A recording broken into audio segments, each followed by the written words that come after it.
मैं अजय कुमार आप लोगों के लिए लेकर आया हूँ graphically method of solving of a pair of linear equations. यानी कि अगर आपके पास कोई भी पेयर दे रखा है लीनियर इक्वेशंस का इनटू वेरिएबल के अंदर, तो उसका सॉल्यूशंस आप कैसे बताओगे? By graphically. आपको कब आपका सॉल्यूशन यूनिक सॉल्यूशन कहलाएगा, कब आपके पास इनफाइनाइट मैनी सॉल्यूशन है, कब आपके पास नो सॉल्यूशन होगा। तो हमारे वीडियो के साथ बने रहने के लिए सबसे पहले हमारे चैनल को सब्सक्राइब करें और बेल आइकन को दबाएं। हमारी वीडियोस को अपने दोस्तों के साथ ज़्यादा से ज़्यादा शेयर करें ताकि ज़्यादा से ज़्यादा स्टूडेंट्स इन फ्री लेक्चर्स का फ़ायदा उठा सकें। तो सबसे पहले हमारे पास क्या आता है कि आपके पास अगर कोई भी पेयर ऑफ लीनियर इक्वेशंस दे रखा है, तो अब बिना ग्राफिकली बिना कोई मेथड लगाए आप उसके बारे में बता सकते हो कि उसके पास सॉल्यूशंस कितने होंगे, सॉल्यूशन होगा या नहीं होगा। ठीक है, तो सबसे पहले हमारे पास कुछ ट्रिक्स दी हुई हैं कि आप पहले इनको नोट डाउन कर लीजिए सबसे पहले आप इनको। उसके बाद हम आप बताते हैं कि अगर आपके पास मान लो ये फर्स्ट लीनियर इक्वेशन है, आपके पास ये क्या आपके पास सेकंड लीनियर इक्वेशन है, तो इनके कोफिशिएंट्स देखो आपके पास a1 b1 a2 b2। ठीक है, अगर a1 by a2 not equal to b1 by b2 है आपके पास इन लीनियर इक्वेशंस के अंदर, तो आप बोल दोगे इन दोनों इक्वेशंस के पास यूनिक सॉल्यूशन होगा, यूनिक सॉल्यूशन होगा। आपको ग्राफिकली करने की जरूरत ही नहीं है। वो आपसे पूछ रहा है इनका सॉल्यूशन कैसा होगा, तो सबसे पहले आप इन चीज़ों को चेक कीजिए। a1 by a2 equal to not b1 by b2, अब डायरेक्ट बता दोगे उसके पास क्या होगा, यूनिक सॉल्यूशन होगा। इसके बाद अगर a1 बाई a2 यानी a1 by a2 b1 by b2 b1 by b2 और c1 by c2 c1 by c2 अगर तीनों बराबर हो जाते हैं, तो आप बोल दोगे उसके पास इनफाइनाइट मैनी सॉल्यूशंस होंगे, यानी उसके साथ बहुत सारे सॉल्यूशन होंगे। आपको ग्राफिकली चेक करने की जरूरत नहीं है कि उनकी लाइंस कहाँ जा रही हैं, इंटरसेक्ट कर रही हैं या नहीं कर रही हैं, पैरेलल है या नहीं है, आपको चेक करने की जरूरत नहीं। बाय डायरेक्ट इन इक्वेशंस के द्वारा इन रिलेशन से आप बता सकते हो उसके पास क्या होंगे, इनफाइनाइट मैनी सॉल्यूशन होंगे। इसके बाद आता है हमारा a1 by a2 equal to b1 by b2 is not equal to c1 by c2, यानी इस c1 बाई c2 जो हमारे कांस्टेंट होंगे उसके इक्वल नहीं होगा, तो उसके पास कोई भी सॉल्यूशंस नहीं होंगे। तो आप बाय डायरेक्ट आप अगर आपके पास लीनियर इक्वेशंस दे रखे हैं, तो इनका यूज करके आप बता सकते हो उसके पास कैसे सॉल्यूशन होंगे। तो हम एक एग्जांपल के द्वारा बताते हैं। अगर आपके पास कोई दो लीनियर इक्वेशंस दे रखी है, तो उसका सॉल्यूशन हम ग्राफिकली मेथड कैसे बताएंगे। इससे पहले भी हम ग्राफ प्लॉट करना बता चुके हैं कि अगर आपके पास लीनियर इक्वेशंस है तो उनको कैसे ग्राफ प्लॉट करते हैं। प्रत्येक आपके पास जो पेयर ऑफ लीनियर इक्वेशन होगी वो आपको एक स्ट्रेट लाइन देगी। तो हमारे पास यहाँ पे दो पेयर ऑफ लीनियर इक्वेशंस होंगी, तो हमारे पास दो स्ट्रेट लाइंस होंगी, या तो एक दूसरे को इंटरसेक्ट करेंगे। यहाँ पे यूनिक सॉल्यूशन में हमारे पास जो होंगी वो क्या लाइंस क्या होंगी, एक दूसरे को क्या करेंगी, इंटरसेक्ट करेंगी। हमारे पास इनफाइनाइट मैनी सॉल्यूशंस हैं, तो हमारे पास एक लाइन दूसरे लाइन के ऊपर एक कोइंसिडेंट होगी।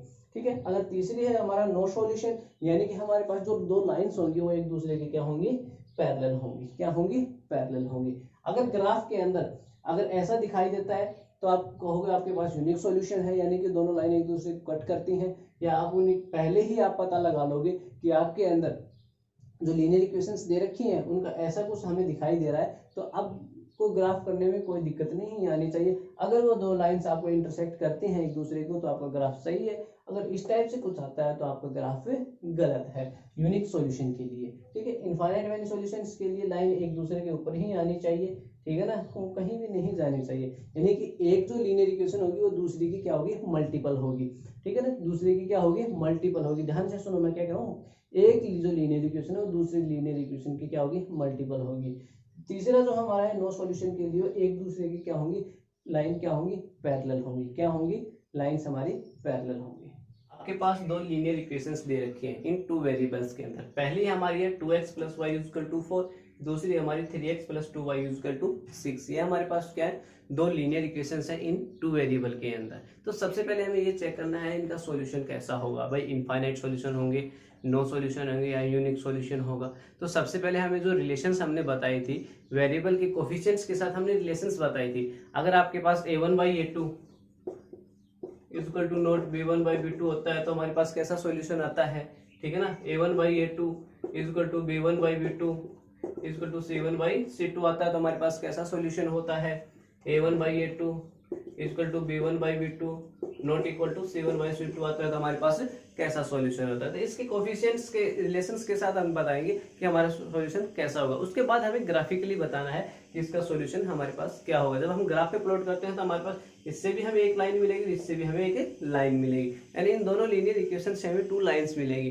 पहली लाइन हमें 2 लाइंस मिलेगी तो या तो दोनों इंटरसेक्ट करेंगी, दोनों पैरेलल होंगी, या वो एक दूसरे के ऊपर होंगी, तो वो भी हमें बताएंगे सॉल्यूशन कैसा होगा। तो सबसे पहले हम इनके कोफिशिएंट्स के रिलेशंस के साथ देखते हैं कि हमारे पास जो सॉल्यूशन आएगा वो कैसा आएगा। तो हमारे पास इस वेरिएबल है, इसका कोफिशिएंट क्या है 2/3, दूसरा है 1/2, तो ये दोनों इक्वल नहीं है, यानी हमारा a1/a2 not equal to b1/b2। तो ये हमारे पास ये रिलेशन क्या देती थी, हमें यूनिक सॉल्यूशन देती थी। अगर आपके पास ऐसा प्राप्त होता है तो आपके पास क्या होता था, यूनिक सॉल्यूशन होता था। कैसा सॉल्यूशन होता था, यूनिक सॉल्यूशन होता था, यानी कि हमारे पास जो लीनियर इक्वेशंस दे रखी हैं इनका कैसा सॉल्यूशन आएगा, यूनिक सॉल्यूशन आएगा। अब बात आती है हम ग्राफिकली कैसे बताएं। तो सबसे पहले हमें क्या करना पड़ेगा कि इनका ग्राफ प्लॉट करना पड़ेगा, और ग्राफ प्लॉट करने के लिए हमें कोऑर्डिनेट्स का होना बहुत जरूरी है। तो हमारे पास जो पहली लीनियर इक्वेशन दे रखी है इसके हम 2 कोऑर्डिनेट्स निकाल लेंगे, ठीक है ना, और उन दोनों पॉइंट्स को अगर हम ज्वाइन करते हैं तो हमारे पास एक लाइन बन के आती है, यानी कि एक स्ट्रेट लाइन इससे लेंगे और दूसरी स्ट्रेट लाइन हम इससे लेंगे, और वो जो स्ट्रेट लाइंस होंगी वो डिसाइड करेंगे हमारे पास जो सॉल्यूशन होगा वो कैसा होगा, यूनिक सॉल्यूशन होगा, इनफाइनाइट मैनी सॉल्यूशन होगा, नो सॉल्यूशन होगा। तो सबसे पहले हमें इनके वैल्यूज के द्वारा हम उनके कोऑर्डिनेट निकाल लेंगे। तो सबसे पहले हमारे होगा 2x + y = 4 हो गया। हम क्या करेंगे, एक वेरिएबल को इधर रखेंगे, बाकी को हम दूसरी साइड भेज देंगे। तो तुम्हारा 2x + y 2x = 4 - y हो जाएगा। 2 मल्टीप्लाई में तो इधर डिवाइड में आ जाएगा, 4 - y = 2 हो जाएगा। अब हम y की वैल्यू पुट करेंगे यहाँ पे और हमें x की वैल्यू प्राप्त हो जाएगी। तो हम एक बॉक्स बनाते हैं, कम से कम ऐसे हम 2 वैल्यूज निकालेंगे। कितनी वैल्यू निकालेंगे, 2, क्योंकि 2 जब हम वैल्यू निकाल लेंगे तो हमारे पास 2 कोऑर्डिनेट्स आएंगे, 2 पॉइंट से ही हमारी लाइन बनती है। तो सबसे पहले हम y की जगह 0 रखेंगे तो हमें क्या मिलेगा, 4/2 यानी कि 2 मिलेगा। जब हम y को 0 रखते हैं तो x हमारा कितना मिल रहा है, हमें 2 मिल रहा है। कितना मिल रहा है, 2 मिल रहा है, ठीक है। दूसरा, जब हम y की जगह 2 रख रहे हैं तो 4 - 2 यानी 2/2 हमें 1 मिल रहा है। x कितना मिल रहा है, 1 मिल रहा है। कब, जब हम y की जगह क्या रख रहे हैं, 2 रख रहे हैं, ठीक है। इसके बाद इसके बाद आप डायरेक्ट भी यहां से निकाल सकते हो। एक बार x की जगह 0 रख लो, आपकी y की वैल्यू मिल जाएगी। एक बार y की जगह आप 0 रख लो, x की वैल्यू आपको प्राप्त हो जाएगी। जब आप x 0 रखोगे तो y आपको कितना मिलेगा, 4 मिलेगा। आपको कम से कम 2 वैल्यू निकालनी है, ज्यादा आप कितने भी निकाल सकते हैं। सिमिलरली आप इसके आप कोऑर्डिनेट्स निकाल लेंगे तो आप क्या करोगे, यहाँ पे x और y बॉक्स बनाओगे, ठीक है। x की जगह जब मैं 0 रखूंगा तो y मुझे कितना मिलेगा, 3, ये 2 डिवाइड में चला जाएगा। जब मैं x 0 रख रहा हूं तो y मुझे 3 मिल रहा है।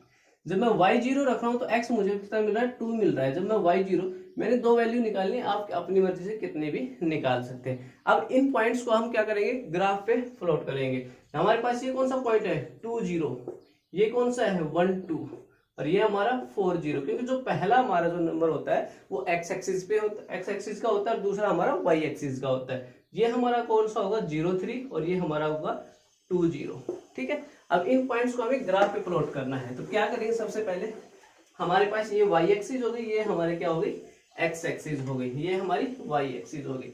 1 2 3 4 5 6 7, 1 2 3 4 5 6 7, ये पॉजिटिव y एक्सिस, ये पॉजिटिव x एक्सिस, इधर नेगेटिव x एक्सिस, इधर नेगेटिव y एक्सिस। 1 2 3 4 5 6 7, 1 2 3 7 हो गया। अब हमें इन पॉइंट्स को इस ग्राफ पे प्लॉट करना है। तो सबसे पहले हम क्या करेंगे, 2 0, ठीक है ना, 2 x एक्सिस का और 0 हमारा y। तो जब y हमारा 0 कहाँ होता है, x एक्सिस जो लाइन होती है उस पे हमारा y क्या होता है, 0 होता है। जो y एक्सिस होती है उस पे x हमारा 0 होता है, और x एक्सिस पे y हमारा 0 होता है। तो 2 0, तो 2 हमारा ये है 2 0, ये पॉइंट कौन सा होगा हमारा, 2 0 हो गया। फिर हमारा 1 2, यानी कि x एक्सिस का 1 इधर से लेंगे, और जबकि y का हमारा क्या है, 2 है, तो ये जो पॉइंट आएगा हमारा, ये कौन सा होगा, 1 2, ठीक है। उसके बाद हमारा 4 0, तो y ये हमारा 0 है, और सॉरी भाई x0 लेंगे तब आपका y4 आएगा। यहाँ पे वापिस लिख दिया हमने x0, तो आपका y आपका क्या होगा यहाँ पे 4 होगा। तो जब x आपका 0 है तो y 4 है, तो आपका कौन सा पॉइंट आएगा, ये पॉइंट आएगा। ये कौन सा हो जाएगा 0 4। ठीक है, अब इन पॉइंट्स को हम क्या कर देंगे, ज्वाइन करवा देंगे, मिला देंगे, तो हमारे पास एक स्ट्रेट लाइन बन के आएगी। ये हमारे पास स्ट्रेट लाइन आएगी। ये कौन सी इक्वेशन की है, हमारे पास 2x plus y equal to 4 की है। दूसरा हमारे पास इसकी लाइन ड्रॉ करनी है हमारे पास, तो हमारे पास कौन सा 0 3 यानी कि 0 हमारा x एक्सिस का है और ये y का है, तो 0 3 ये पॉइंट हो गया हमारा 0 3 हो गया। फिर हमारा 2 0, तो 2 0 हमारा ये है, 2 0 हम पहले ड्रॉ कर चुके हैं, तो इस और इस पॉइंट को हम मिला देंगे। तो मिलाएंगे तो हमारे पास ये लाइन ऐसे चली जाएगी और ये लाइन इधर ऐसे आ जाएगी। तो ये जो लाइन होगी हमारी, ये कौन सी कहलाएगी, 3x plus 2y equal to 6 हो जाएगी। अब हम देख सकते हैं ये जो लाइन है वो एक पॉइंट पे क्या हो रही है, इंटरसेक्ट हो रही है। जब हमने कहा था अगर आपके पास ग्राफ के अंदर कोई भी दो लाइन है और वो एक दूसरे को एक ही पॉइंट के ऊपर इंटरसेक्ट करती हैं, तो उनका सॉल्यूशन क्या होता है, यूनिक सॉल्यूशन होता है, यूनिक सॉल्यूशन होता है। और भाई हमने जब रिलेशंस निकाली थी कोफिशिएंट्स के अंदर, तो वहां पे भी हमने बता दिया था इसका सॉल्यूशन कैसा होगा, यूनिक सॉल्यूशन होगा। यानी कि हमारे पास जो ग्राफ बना है वो सही बना है। अब ये पूछ रहा है अगर इसका सॉल्यूशन पूछे कि इसका जो यूनिक सॉल्यूशन होगा वो क्या होगा, तो हम बता देंगे जो आपको जो पॉइंट है हमारे इंटरसेक्ट करेंगे, जो दोनों लाइंस होंगी जहां पर इंटरसेक्ट करेंगे, जो पॉइंट होगा वो उसका क्या होगा, सॉल्यूशन होगा। तो यहाँ पे कौन से पॉइंट पे इंटरसेक्ट करेंगे, 2 0 के ऊपर, तो 2 0 हमारा क्या हो जाएगा, इन दोनों लीनियर इक्वेशंस का सॉल्यूशन हो जाएगा। x हमारा क्या होगा 2 होगा, y हमारा क्या होगा 0 होगा। आप इन इक्वेशंस में रख के भी देख सकते हो, इनके अलावा आपके पास ऐसी कोई भी वैल्यू नहीं मिलेगी जो इन लीनियर इक्वेशंस को क्या करती हो, सॉल्यूशन हो इन लीनियर इक्वेशंस का। तो ये सिर्फ यही दो पॉइंट होंगे जो इन लीनियर इक्वेशंस का क्या होंगे, सॉल्यूशन होंगे। तो आज का लेक्चर हमारा यहीं तक है। अगर आपने अभी तक हमारे चैनल को सब्सक्राइब नहीं किया तो सबसे पहले आप हमारे चैनल को सब्सक्राइब करें और बेल आइकन को दबाएं। इसके साथ हमारी वीडियोस को अपने दोस्तों के साथ शेयर कीजिए ताकि ज्यादा से ज्यादा स्टूडेंट इन फ्री लेक्चर्स का फायदा उठा सके। इसके बाद जो हमारा नेक्स्ट लेक्चर आएगा उसमें हम अलजेब्रिक मेथड्स कराएंगे। पहला हमारा मेथड था सब्स्टिट्यूशन मेथड, दूसरा एलिमिनेशन, तीसरा क्रॉस मल्टीप्लाई, फिर रिड्यूस करके हम आपको बताएंगे कि जो हमारे पास लीनियर इक्वेशंस हैं उनका सॉल्यूशन कैसे होगा। इन हमारे जो नेक्स्ट लेक्चर होंगे, तो अगर आपने अभी तक हमें सब्सक्राइब नहीं किया तो प्लीज सबसे पहले आप सब्सक्राइब कीजिए और बेल आइकन को दबाएं। नेक्स्ट लेक्चर आने तक बाय बाय। अगर हमारी वीडियोज अच्छी लगती हैं तो लाइक जरूर कीजिए।